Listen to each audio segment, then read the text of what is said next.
যদি আমাদের নন এনটিও নন trading organisation মানে যেখানে লাভ লোকসান করা হয় না, তারা যে ফাইনাল অ্যাকাউন্টটা করে, ফাইনাল অ্যাকাউন্টের মধ্যে আমরা 3টে পার্ট দেখি। একটাকে বলে রিসিপ্টস অ্যান্ড পেমেন্টস, একটাকে বলে ইনকাম এক্সপেন্ডিচার, একটাকে বলে ব্যালেন্স শিট।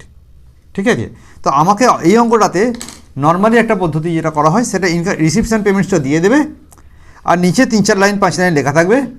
সেখান থেকে তুমি তোমাকে বলবে যে preparation of income expenditure account and balance sheet.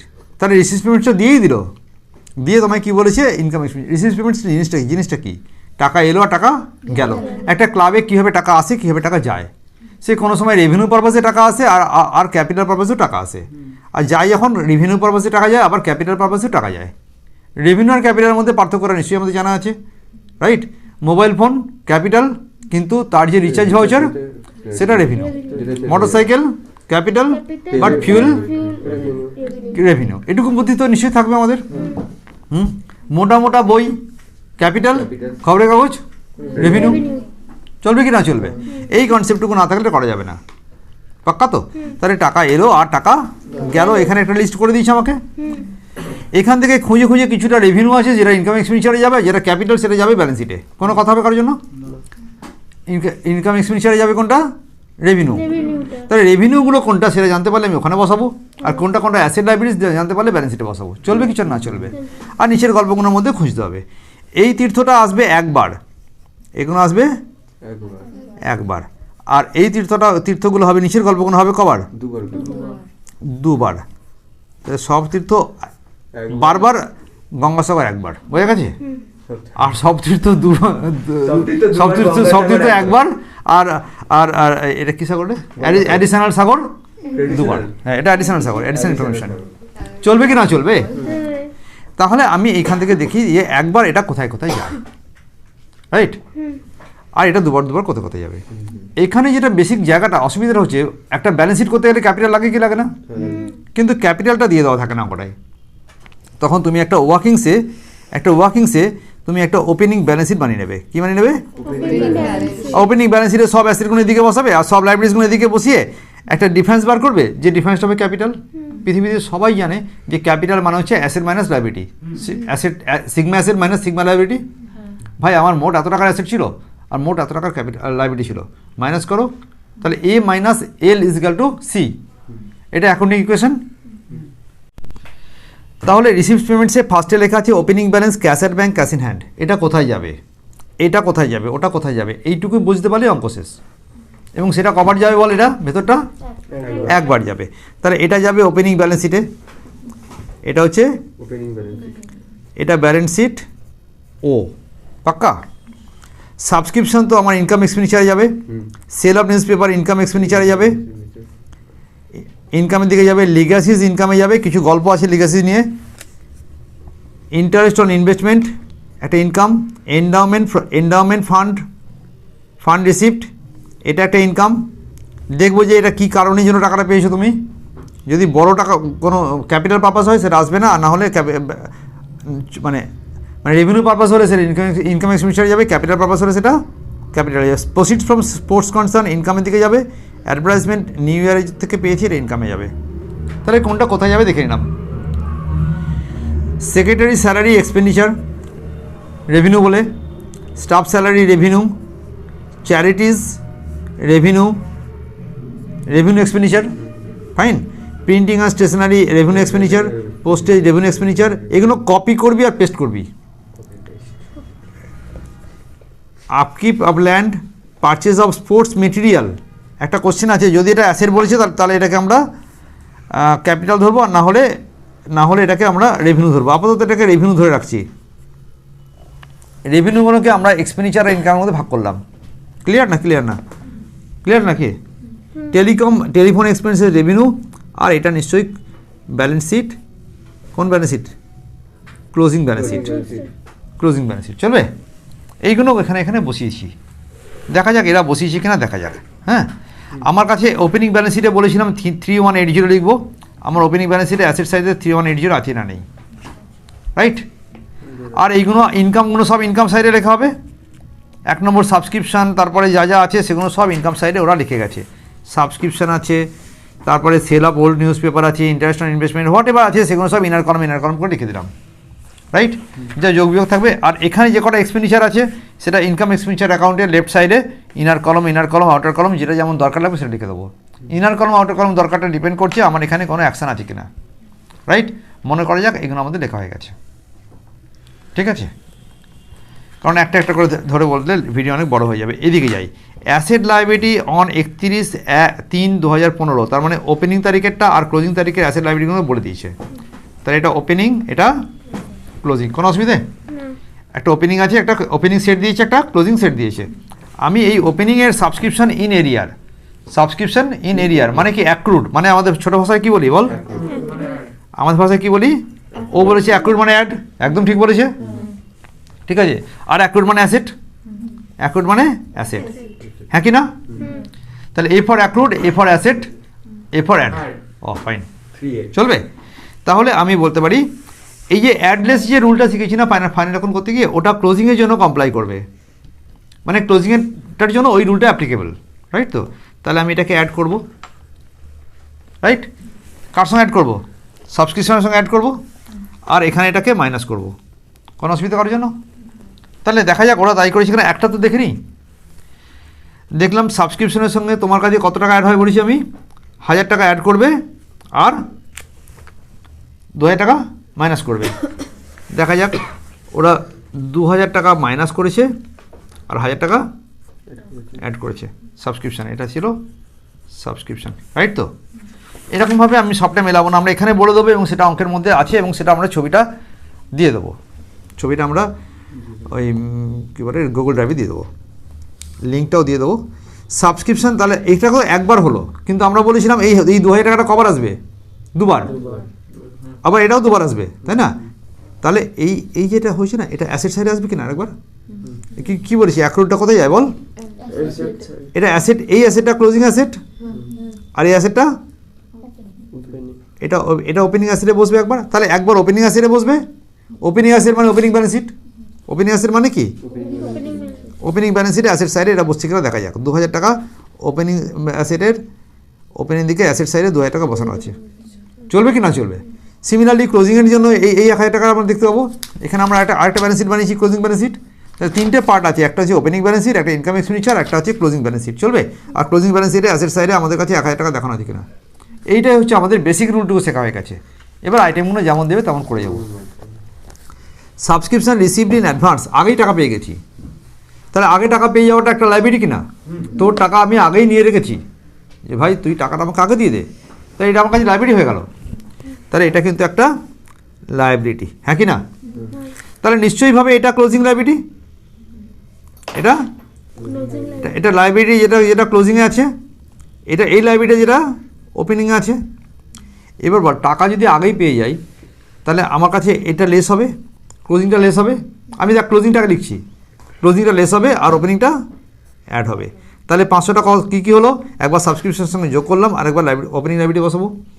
আর 400 টাকা কী করবো, একবার সাবস্ক্রিপশন থেকে মাইনাস করবো, আরেকবার কী করি বল, আরেকবার ক্লোজিং ব্যালেন্স শিটে গিয়ে লাইবিলিটি সাইডে বসাবো, কোনো অসুবিধে?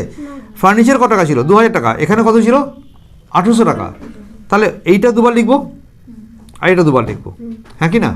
এক অশান্তি হয়ে গেল ভাই। 2000 টাকার ফার্নিচার আমি কি করব, এটাকে একবার ওপেনিং ব্যালেন্স শিটের আউটার কলমে লিখবো, ফার্নিচার ওপেনিং ব্যালেন্স শিটের আউটার কলমে লিখবো, আর ক্লোজিং ব্যালেন্স শিটের ইনার কলমে লিখবো। তাহলে এটাও কিন্তু দুবারই লেখা হলো। একবার কোথায় বললাম, একবার ওপেনিংয়ের আউটারে আর ক্লোজিংয়ের ইনারে, চলবে না? চলবে না। তাহলে এটা একবার আমি এখানে লিখলাম, ওপেনিং অ্যাসেট একবার লিখলাম, আর একবার ক্লোজিং ব্যালেন্স শিটের ইনারে লিখবো, চলবে? কিন্তু বছরের শেষে কত আছে, এটা 1800 টাকা, তাই 200 টাকা ডেপ্রিসিয়েশন হয়েছে। তাহলে কিছু না বুঝলে কী বুঝবো, 200 টাকা ডেপ্রিসিয়েশন হয়েছে। দেখা যাক ওরা কী করে করেছে। 2000 টাকা লিখে দিয়েছে ইনার কলমে, 200 টাকা ডেপ্রিসিয়েশন করে 1800 টাকা লিখে দিয়েছে, রাইট? তাহলে এই 1800 টাকাটা দুবার লিখলাম না তো স্যার? 1800 টাকা তো একবার হলো ওখানটায় না, দুবার তো হলো না। তাহলে আমাকে একটা ফার্নিচার এখন খুলে দেখাতে হবে। দেখাবো কি? মনে কর আমি আমার রুল ফলো করার জন্য আমি একটা ফার্নিচার এখন এখানে খুলে ফেললাম। ওপেনিংয়ে কত ছিল 2000, ক্লোজিংয়ে কত হলো 1800। তাহলে এইখানে তো একবার করে লেখা হয়ে গেল বাই ডেপ্রিসিয়েশন 200 টাকা। এটা ছিল আমাদের ডেপ্রিসিয়েশন ফার্নিচার অ্যাকাউন্ট। লাগে না দেখাতে, তুমি এটা মাইনাস করে দিলে। পরেরটা বলছি, ল্যান্ড কত টাকা দেখানো ছিল 10 আর 10 যদি থাকে তাহলে কোনো কথা নেই। আমার ওপেনিং তারিখে একবার ল্যান্ড 10 বসাবো, আর ক্লোজিং তারিখে ইনারে লেখা হয়েছে আউটারে লেখাও তাই, একই হয়ে গেল। চলবে? তাহলে অ্যাসেট লাইবিলিটিসের আলাদা করে ফিগার দিলে ওই আরেকবার যে আচ্ছা এটা কেন এরকম হলো যে ল্যান্ড একবার লিখে হয়ে গেল কী করে জানিস কি? আরেকবার যদি আমি একটা ল্যান্ড অ্যাকাউন্ট খুলতাম, আরেকবার যদি আমি একটা, তাহলে ল্যান্ড অ্যাকাউন্টে ওপেনিং ব্যালেন্সে 10,000 টাকা লিখতাম আর ক্লোজিং ব্যালেন্সে 10,000 টাকা লিখতাম। তাহলে ওখানে একবার 10 দুবার লেখা হয়ে গেছে তো, আরেকবার এখানে লিখলাম। বোঝা গেল না? মাথার উপর দিয়ে গেল? আমি আবার বলছি, মনে কর আমি ওখানে দেখলাম ল্যান্ডটা মাত্র একবার এখানে গেছে, একবার ওখানে গেছে, মানে একবার এখানে গেছে আর একবার আর ক্লোজিং টাকা দিয়ে এখানে। তাহলে কেন নয় আমি একবারই ল্যান্ড 10,000 টাকা দুবার লিখলাম না? তখন আমি বলছি শোনো, আরেকবার লেখা হয়েছে, ভার্চুয়ালি লেখা হয়েছে। একটা ল্যান্ড অ্যাকাউন্টে গিয়ে আমার এখানে ব্যালেন্স বিলিতে একবার 10 টাকা লেখা হয়েছে, তাহলে এখানে একবার ব্যালেন্স বিলি লেখা হয়েছে, একবার ওপেনিং ব্যালেন্স লেখা হয়েছে, ওপেনিং ব্যালেন্স শিটে গেছে। আরেকবার এখানে ব্যালেন্স সিরিতে 10 টাকা লেখা হয়েছে, আরেকবার ক্লোজিং ব্যালেন্স শিটে গেছে। তাহলে দুবারই তো লেখা হয়েছে, এটা ভার্চুয়ালি গেছে, এটা ফিজিক্যালি গেছে। মনে মনে ভাবো ল্যান্ড অ্যাকাউন্টে একবার এন্ট্রি হয়েছে। চলবে? Depreciation shall be 10% on the diminishing balance method. Depreciation 10% করতে বলেছি, এটা অলরেডি করে দিয়েছি। দেখ 2000 টাকা 10% করলে কত হয়েছিল 200 টাকা, তো সেটা আমাদের ডান। এটার জন্য নতুন করে কিছু করার নেই। Legacy received shall be capitalise. ওটা লিগাসিকে আমরা কী বলেছিলাম? ইনকাম বলেছিলাম না? না, এটাকে তুমি কী লিখে দেবে? এটা ক্যাপিটালাইজড হয়ে গেছে। যা ক্যাপিটালাইজড হয়ে যায় তা ক্যাপিটাল ফান্ডের সঙ্গে যোগ করে দেবে। তা কী করবো? যা ক্যাপিটালাইজ হয় তা ক্যাপিটাল ফান্ডের সঙ্গে যোগ হয়। তা আমি একবার ক্যাপিটাল ফান্ড পাই, তারপর যোগ করবো। মনে করলাম ক্যাপিটাল ফান্ড আমরা পেয়েছি এই টাকাটা, তার সঙ্গে আমরা লিগাসিটা যোগ করবো একটু পরে। মানে ব্যালেন্স শিটে গিয়ে দেখ লিগাসি বাবদ 4,000 টাকা যোগ করে দিচ্ছে ক্যাপিটাল ফান্ডের সঙ্গে। তাহলে ক্যাপিটাল ফান্ড পেলে তখন লিখবো, অথবা এখানে একটা রেখে দিয়ে লিখে নেবো পরে। আর কি পয়েন্ট দিয়েছি এখানে? বলেছে investment made in the security at the rate of 12%, being 12%, the date of investment is 1/6/94, the amount of investment was 20,000। এতখানি কথা বলেছে। কী বললো? 1 নম্বর কথা কি বললো? ইনভেস্টমেন্ট কত আছে, কত টাকা আছে বল তাড়াতাড়ি করে? 20,000 টাকা। কত পার্সেন্ট মারতে বলেছে? 12%। কেনা হয়েছে কবে? 1/6। অঙ্ক শেষ হচ্ছে কবে? 31/3/96। তাহলে 1/6 থেকে 194, 1/6/94 থেকে এখানে এটা ভুল করেছে। হ্যাঁ, এটা 31/3/95 হবে। এটা 95 হবে।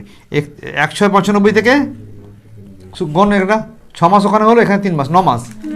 তাহলে তুমি এখানে কি করবে? এটার উপরে 12% ইন্টু 9/12 করে এটা একটা হিসেব বার করে নেবে। সেই ইন্টারেস্টটা তোমার কাছে ইনকাম কিনা? ইনকাম কোন দিকে যায়? রাইট সাইডে তো। তো আমি ইন্টারেস্ট অন ইনকাম বলে, ইন্টারেস্ট অন ইনভেস্টমেন্ট বলে আমি দেখিয়ে দেবো যে এই টাকাটা আমার মোট 2400 টাকা আমার পাওনা হয়। মোট 2400 টাকা পাওনার মধ্যে দেখতে এটা করে 2400 হচ্ছে কিনা 12% করে। তার মানে ওটা ঠিকই আছে, সরি। তাহলে এই ডেটটাকে ছেড়ে দে, এটা 94 করে দিলাম। তাহলে সারা বছর ইন্টারেস্ট হবে। গত বছরে যা কিনেছিলাম তা তো এবছর 9 মাস হবে না, কত হবে? পুরো সারা বছর হয়ে গেল, এটা 2400 করে দিলাম। চলবে তো? তাহলে ডেট ঠিক আছে, ওরা এরকমভাবে ভরকে দেওয়ার জন্য দিয়েছে। তাহলে 1/94 কিনলে এবছর পুরোপুরিভাবে ইন্টারেস্ট মারলাম। ইন্টারেস্ট হলো মোট 2400 টাকা। দেখলাম ইন্টারেস্ট দেখানো আছে 2000 টাকা। দেখে নে ইন্টারেস্ট কত টাকা দেখানো আছে? 2000 টাকা ছিল, কিন্তু হবে কত? 2400। তাহলে 400 টাকা কি আছে? বাকি আছে। এই 400 টাকা বাকিটাকে অ্যাড করেছে। চলবে? এটাকে আমরা আউটস্ট্যান্ডিং না বলে অ্যাক্রুড বলি। এটা অ্যাক্রুড ইনকাম সাইড এটা। হ্যাঁ, আর কোন পয়েন্ট আছে দেখি? আচ্ছা, 400 টাকা তো ইনকাম হলো, একবার হলো তো ওখানে। একবার তো হলো হবে না, দুবার হতে হবে তো। অ্যাক্রুড কোন দিকে যায়? অ্যাসেট সাইডে। অ্যাসেট সাইডে ক্লোজিং ব্যালেন্স শিটে অ্যাসেট সাইডে 400 টাকা আজকে দেখে নাও, হ্যাঁ না? এই যে অ্যাক্রুড। চলবে? আর একটা পয়েন্ট আছে বোধহয়, ডিউ ডেট অফ ইন্টারেস্ট তো হয়ে গেল। Stock of sports material on 31/3/96 were useless and valued nil. এই যে স্পোর্টস মেটেরিয়াল যেটা কেনা হয়েছিল না আমাদের, এখানে দেখ স্পোর্টস মেটেরিয়াল কেনা হয়েছিল, দেখ না ওইদিকে না, ডান দিকে পারচেজ অফ স্পোর্টস মেটেরিয়াল কত টাকা, 10,000 টাকা। 10,000 টাকার স্পোর্টস মেটেরিয়াল কেনা হয়েছিল। কী কী কেনা হয়েছিল, উইকেট কেনা হয়েছিল, ব্যাট কেনা হয়েছিল, আর বল কেনা হয়েছিল, বেল কেনা হয়েছিল উপরে, আর সেগুলো ফাটিয়ে ফুটিয়ে শেষ করে দিয়েছি। শীতও শেষ আর স্পোর্টস মেটেরিয়ালও শেষ। ওটা বলছে এগুলো একদম ইউজলেস হয়ে গেছে এবং এর জন্য কোনো ভ্যালু নেই। তাহলে পুরো 10,000 টাকা খরচা দেখাবো আমি, ক্লোজিং স্টক দেখাবো না? তার মানে এই লাইনটা বেকার, বয়কার, এটা বেকার দিয়েছে ভাই। যার ভ্যালু নেই সে তো খরচা হিসেবে দেখিয়ে দিয়েছি। আমি ওটাই তো বললাম ভাই। 1 মিনিট, 10,000 টাকা খরচা হিসেবে দেখিয়ে দিয়েছি তো আমরা, তো খরচা দেখিয়ে দিলাম। খরচা থেকে যদি কিছু বাঁচতো তখন আমি ওটাকে কী করতাম, আমাকে ব্যালেন্স শিটে নিয়ে গিয়ে তুলতে হতো, বাট কিছু বাঁচিয়ে নিয়ে বলে দিয়েছে। এই কথাটা বলে দিলেও যা করতাম আর না বলেও তাই করতাম। তো 10,000 টাকা খরচা আমার এখানে দেখানো হয়ে গেছে অলরেডি। এখানে খরচার সাইডে গিয়ে এদিকে খরচা সাইড তো স্পোর্টস মেটেরিয়াল খরচা টাকা, এবং এই সবটাকে রাইট আপ করেছি। এর মধ্যে কোনো টাকা আমরা ফ্রি রাখিনি, কথা বুঝলি কিনা? এইবার আমরা শুধু যোগ বিয়োগ করে শেষ করবো। দেখ বাবু, এখানকার সব আইটেম আমরা বসানো হয়ে গেছে, রাইট? এই সব আইটেমগুলো আমার এখানে বসানো হয়ে গেছে। যোগ করে এটা গিয়ে এখানে নিয়ে যাবে, নিয়ে গিয়ে এখানে বিয়োগ করে যে উত্তরটা আসবে, এখানে যেটা ব্যালেন্স বেরোলো, এই ব্যালেন্সকে আমরা বলবো ক্যাপিটাল ফান্ড। ওকে, যে ক্যাপিটালটা বেরোলো এটাকে নিয়ে গিয়ে তুমি তোমার এটা হচ্ছে ওল্ড ব্যালেন্স শিট, মানে ওপেনিং ব্যালেন্স শিট। নতুন ব্যালেন্স শিটে ক্যাপিটাল ফান্ডটাকে এখানে নিয়ে গিয়ে লিখলে, রাইট? এবারে এই অ্যাকাউন্টটা ডান দিক বাঁ দিক যোগ করো, কোন দিকে বেশি হয় দেখো। মনে করে যাক এদিকটা বেশি হয়েছে, হ্যাঁ না রে, এই অঙ্কটা এদিকটা বেশি হয়েছে, এদিকটা বেশি হয়ে এদিকে গেল, এবং এদিকে উত্তর এলো একটা 24,880 টাকা, যেটা আমার কাছে কী হয়েছে বল, যেটা আমার কাছে লস, তাই তো? এই লসকে আমাদের ভাষায় বলা হয় ডেফিসিট। কী বলে বল? ডেফিসিট। প্লাস হবে না মাইনাস হবে? মাইনাস করে দিলাম এখানে গিয়ে। তাহলে বাকি আইটেমগুলো সব বসানো হয়ে গেছে আমার, দুদিক যোগ করলে মিলে যাবে অঙ্ক। So this is called income expenditure including balance sheet. আবার বলি, ওপেনিং ব্যালেন্স শিট একটা ওয়ার্কিংসে করবে, আর একটা ইনকাম এক্সপেন্ডিচার, আর নিউ ব্যালেন্স শিট একটা এখানে করবে। ভেতরের গল্প একবার আর বাইরের গল্পগুলো দুবার করে বসানোর চেষ্টা করো। যেটা দুবার বসানোর স্কোপ নেই সেটা ভার্চুয়ালি অ্যাকাউন্ট ভেবে নাও, যে অ্যাসেট অ্যাকাউন্ট পার্টিকুলারলি, অন্য অ্যাকাউন্টে না, পার্টিকুলারলি অ্যাসেট অ্যাকাউন্টটা আমি খুলছি না, তো ওই অ্যাসেট অ্যাকাউন্টটা is there in the account.